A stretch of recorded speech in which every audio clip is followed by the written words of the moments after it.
49th Armored Division of the Texas National Guard pulled out the big guns today for Governor Mark White. Dressed in camouflage fatigues, White made his first official tour as governor of the fighting division. He was first briefed by the division commanders before touring field headquarters. But all this is not new to White. He served in the Texas National Guard 16 years ago. An Army buddy remembers White well.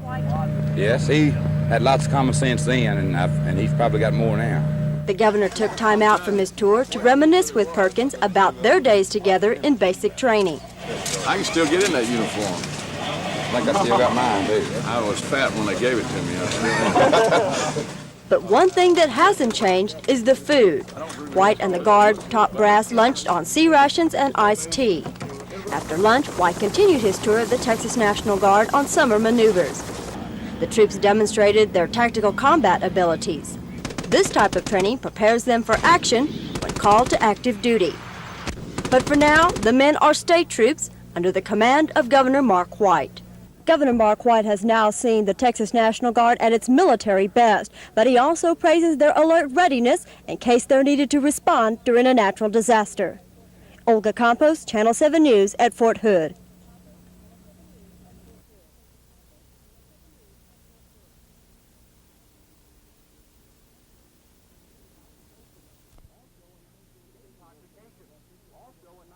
Intoxication. Also in 1980, Wilson was arrested for public intoxication and arrested for a weapons charge. Both posted bond early this morning, and Stemrick yelled as he dashed to a waiting car that he didn't do it.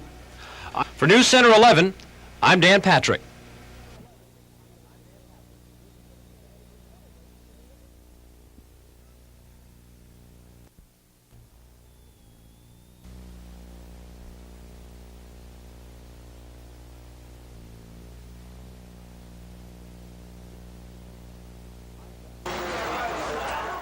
I'm Dan Coyan. This is not the first time a sportsman's lodge in Houston has been a center of controversy. There have been frequent raids by police who have arrested people on gambling and drug charges. Last month, Lodge 1007 on Calumet was the site of one such raid. The president of the lodge, Russell Hayes, called the charges then unfounded and cried police brutality. They destroyed office machines, calculators, television, things that haven't committed a crime. It is just absolutely vandalism and violence by the Houston Police Department, which, goodness life, is part of their nature. As you can see, the sign reads private property, no trespassing. The owner says this club is only for members, those who pay $25 for their memberships. Now, this slot here is supposed to be so that members can show their cards to the owners inside, but police allege that it is used to make drug transactions. The police are lying. The police are lying? Are lying. The police are lying. We serve drinks here, and we have Pac-Man and Donkey Kong and games like that. Okay. And it's a private club for mostly married men that's sneaking off on their wives and stuff like that. For 20 years now, the Sportsman Fraternal Order has operated in Texas as a club for black men and women. For 20 years, the club claims it has resisted attacks by police. Officers in the Police Narcotics Division allege some of these clubs are drug houses, that the organization participates in and supports drug traffic. For some time now, undercover agents have been keeping an eye on Lodge 1016, which last night resulted in the arrest of Oiler players Stemrick and Wilson. But again, the president of the lodge, Mr. Hayes, charges vicious police brutality. And he says he'll be back in court to file a lawsuit to get a court order to stop the police. But it's not likely the narcotics division at HPD is going to give up easily. Dan Coyat, News Center 11.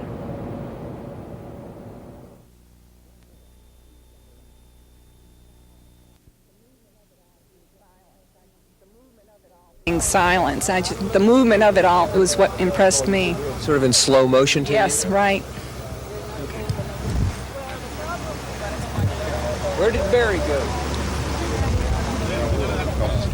Barry?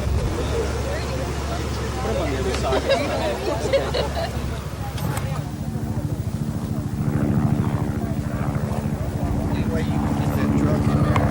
You want the truck in? Yeah, I really would. Well, slide over this way a little bit.